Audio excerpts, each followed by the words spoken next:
Salimos de Mitraim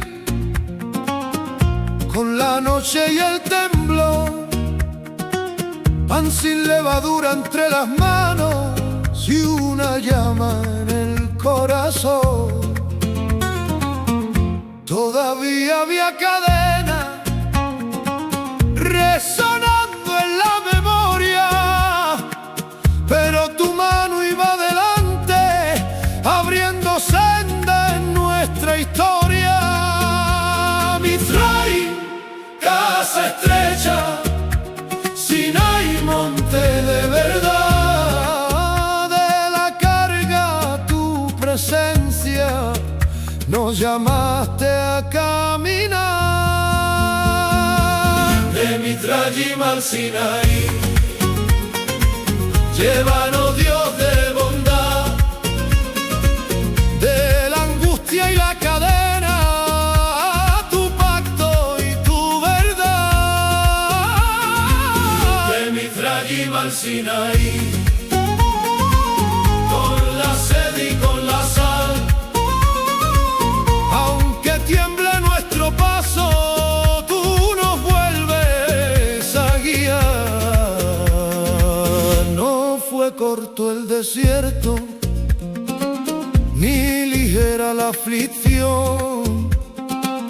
Hubo polvo, hubo preguntas, hubo lucha en el interior. Pero nube en la mañana y tu fuego al anochecer nos decían en silencio: no los dejaré caer. Daré camino abierto por luz en oscuridad. Si el alma mira hacia atrás, tu voz la vuelve a levantar.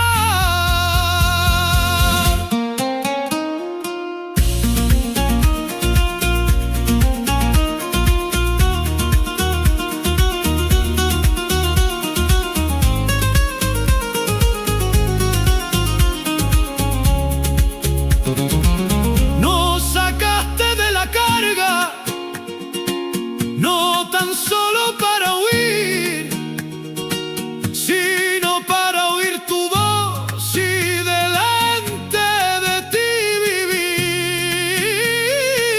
No es libertad sin obediencia, no es redención sin escuchar. Nos sacaste de Mitraim para el pacto regresar. De Mitraim al Sinaí, llévanos Dios de bondad. Que no vuelva el corazón a amar la vieja esclavitud jamás. De Mitraim al Sinaí, haznos firmes al andar. De la noche a tu presencia, de la herida a tu verdad. Si el desierto se hace largo, si se cansa el corazón, recordamos que tu mano sigue obrando redención. Mitraim quedó atrás, Sinaí delante está. Bendito seas, Dios eterno, que nos enseñas a andar. Mitraim quedó atrás, Sinaí delante está. De la angustia a tu presencia, de la noche a tu verdad.